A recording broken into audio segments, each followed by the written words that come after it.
Hello everyone, welcome back or welcome to my channel. My name is Ren and I make videos a couple of times a week about books and fandom things. It is day 2 of June, which means it is day 2 of Pride Month. I'm making a video every day this month, which is super exciting.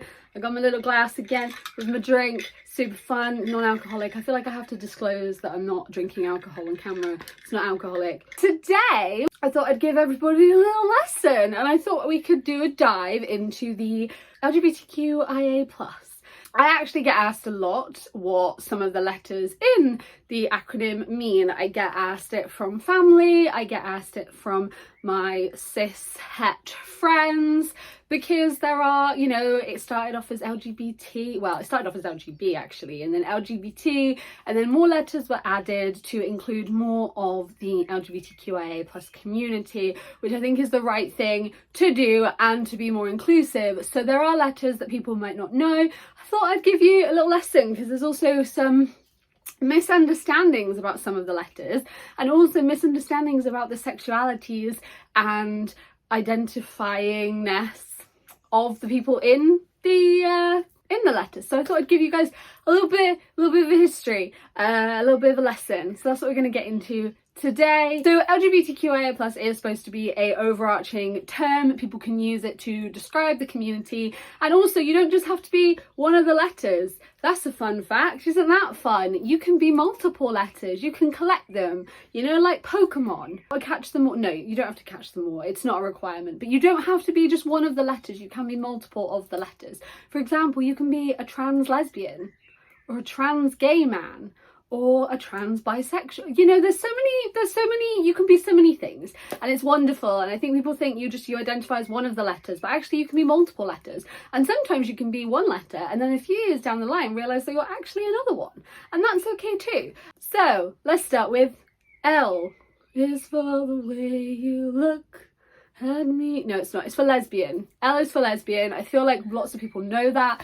Lesbians are women that love other women, which is super wonderful. We love lesbians in this house. Lesbians are great. We love lesbians. I would also just like to clarify that lesbians do not exist for the pleasure of straight men and people to watch. You know, like there was that really awful attack that happened, I think it was last year or 2019, of the 2 women on the bus who were together. They were in a relationship, and there were men on the bus, I think they were actually boys, who asked them to kiss in front of them and then attacked them when they said no. Okay, so lesbians don't exist for that reason. Lesbians are people. They are women who love other women. Then we have the G. The G is for gay, and gay is normally the term used for a man who likes other men. That is the term gay. Gay is now used a bit broader. It is used, women use it, people use it, lots of people use the word gay as just an umbrella term, but gay is a man who likes other men, which is also super fun, and also something that shouldn't be fetishized. Like, people can write about it, people can read it, but we got to do it respectfully, and we can't do it in a way where it's like a fetishization thing, because that's not what gay men are there for.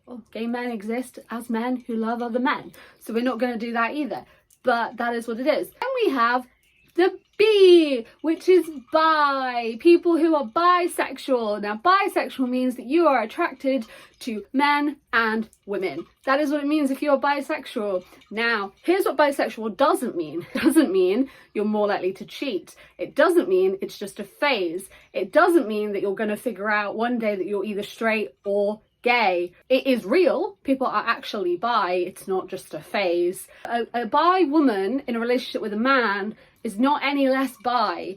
A bi man in a relationship with a woman is not any less bi. And then a bi man in a relationship with a man is not gay, he's bi. And a bi woman in a relationship with a woman is not a lesbian, she's bi.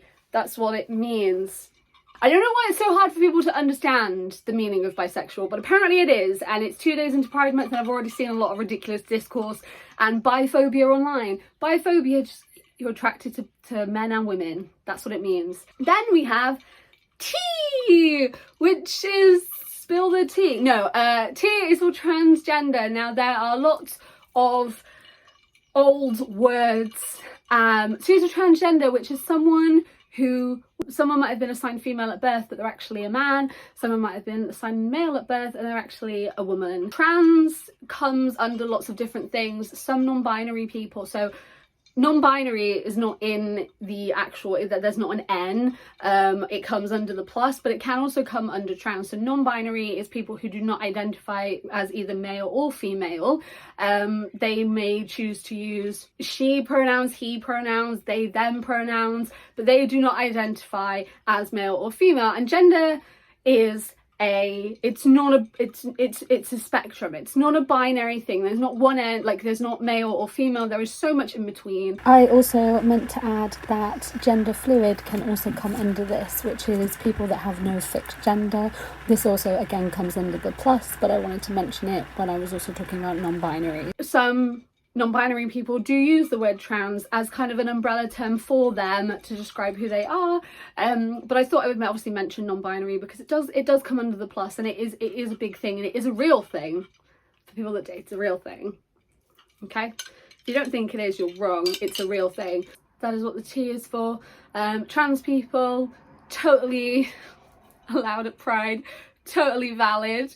All types of trans people are valid. Trans people that don't want any type of surgery, valid. Trans people that don't want any type of hormones, valid. Trans men that still want to wear makeup and paint nails and do all of that, still valid. Trans women who don't want to shave, still valid. Like disabled trans people, valid. BIPOC trans people, valid. Someone does not get to say what your gender is based on outward appearances, because the only person who should be listened to when it comes to your gender is you. So who you are, what your gender is what your gender is. So many people like to have surgeries and like to look a certain ways because they feel more comfortable, but that doesn't have to be the case. If you know your gender, you know what that is fine. That is your gender. No one else gets to tell you not, because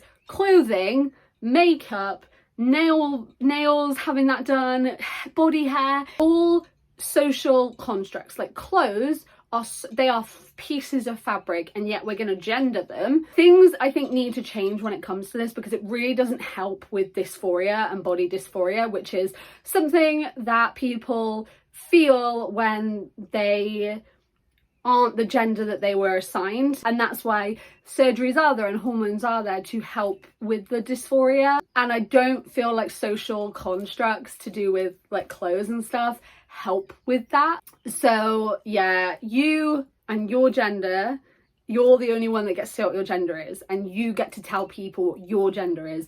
They don't get to tell you what your gender is. PSA, don't tell people what their gender is. Don't assume, don't tell them, they tell you. Respect pronouns as well. Please respect pronouns. Like just if someone tells you what their pronouns are, use them. I want to just talk a little bit about pronouns in bios. I want to make a whole video about pronouns, but people have pronouns in their bios. Instagram now has a thing. It's a really good thing to put pronouns in your bios. Even if you are cisgendered, it's really good because it normalizes the use of pronouns in bios, and also just the use of pronouns in general. I do just want to have a little PSA though, because I did see someone get shouted at for not having their pronouns in their bio, and I just want to say some people aren't out yet and don't want to put the pronouns that they've been assigned in their bio because it's not their pronouns. People referring to them as that will make them uncomfortable, so they don't want to put that. But if they've got family or they've got friends or people that they're not out yet to on their social medias, they might not want to put their actual pronouns because they're not out yet. So it's so good if you can put your pronouns in your bio and you do feel comfortable doing that, and it's great for cis people to put it in their bios because it really helps. But some people are not able to for personal reasons, for safety reasons, which is also something to just bear in mind. But we're going to make a whole video about pronouns, which is super exciting because we love pronouns. Okay, then we have the Q. Now this stands for queer. It also can stand for questioning, so people that are trying to figure out what their sexuality is, what their gender is, but are still very welcome in this community. Queer.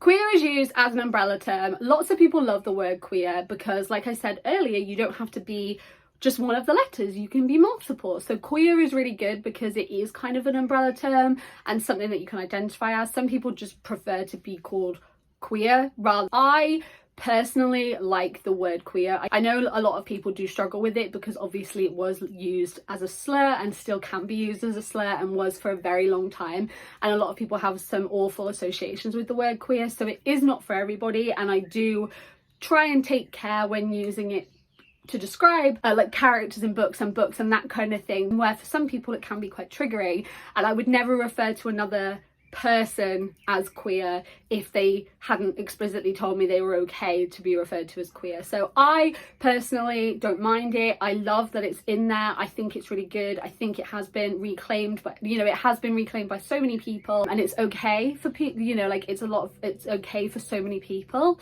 but it's a really good one, and I love that it's been reclaimed. But obviously please just do be wary that for some people it can be quite triggering. Then we have the I. The I stands for intersex. Intersex is another umbrella term that is used to describe a variety of different people. Intersex people are born with sex characteristics, genitalia, chromosome patterns, that kind of thing, do not fit the typical binary of male and female. And like I said, it is an umbrella term used to describe lots of different people, but it is people that do have different bodily traits that don't typically fit what is described as like the male and female binary. So that's what that is, but obviously there isn't just male and female, there's so many things, and I really like that this is included. Then we have the A.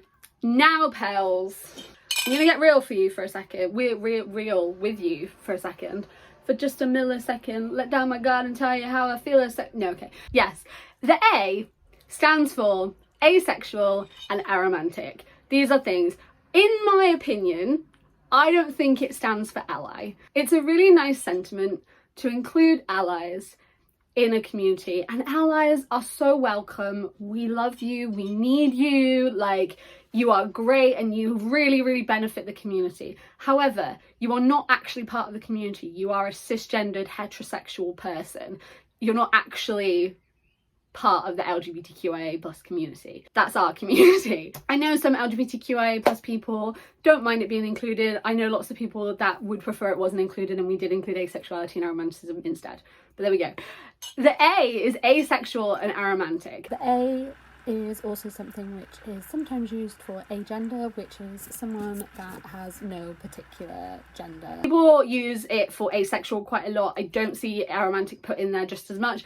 It should be in there, definitely should be in there. It is a thing, it's real. People do not take it seriously. Asexual is the lack of sexual attraction, and aromantic and aromanticism is the lack of romantic attraction to another person. Now, these are spectrums. These are very wide and vast spectrums. Within that you have demisexuality, demi-romantic, like you can be asexual and biromantic, so you can be ace, but you can be romantically attracted to men and women. You can be pan-romantic, you can be aromantic but also be then sexually attracted to women, for example. It is very broad spectrum. Not everybody who's asexual is also aromantic. Not everybody that's aromantic is always asexual. You can also be aro-ace and be both, and within that there is a broad spectrum. Boils down essentially to sexual attraction and romantic attraction, and it is not taken as seriously as it should be.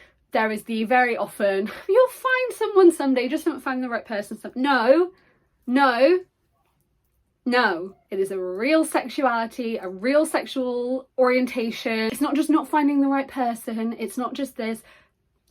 Asexuality, aromanticism, they exist. They are real things. I'm gonna put some links to some really helpful websites about both of them in the description. Well, about everything really, but about them in the description, because I would really love people to educate themselves on that. And I've got videos planned this month of asexual book recs and aromantic book recs, and it is something that I think people should educate themselves on.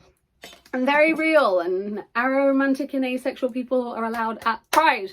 Welcome at Pride, valid at Pride. Then we're on the plus. Now there's so many things in the plus. We have pansexuality, which is when you're attracted to everybody, every one of the genders, every one of the people that don't fit into the gender, everyone, which is great. Like I said, we have demisexuality in there. Like I said, people that are on so many different versions of the spectrum, like biromantic people, like I said, people who are still closeted. They are so valid and welcome and part of this community. Just because you can't or don't want to be out yet, you are part of this community and you are so welcome. And it's everybody else that, you know, it doesn't fit under one of the letters, where there's so many different things, and may use LGBTQIA plus as sort of an umbrella term, but there are so many different sexualities, so many different people, and that is what the LGBTQIA plus stands to represent: the vastness and the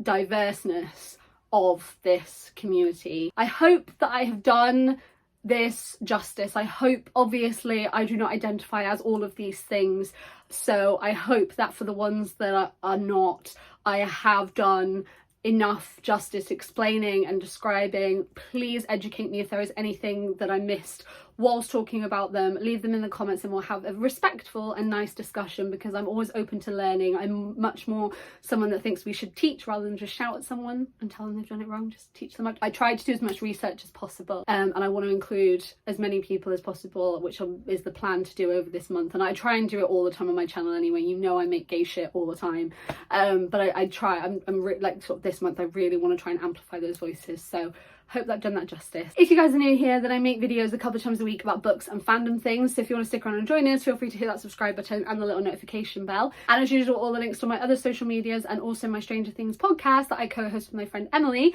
It's called Hawkins Do You Copy, and we talk about all things Stranger Things. Will be in the description as well. Thank you guys for watching. I hope you're doing really well, and I will see you next time. Goodbye.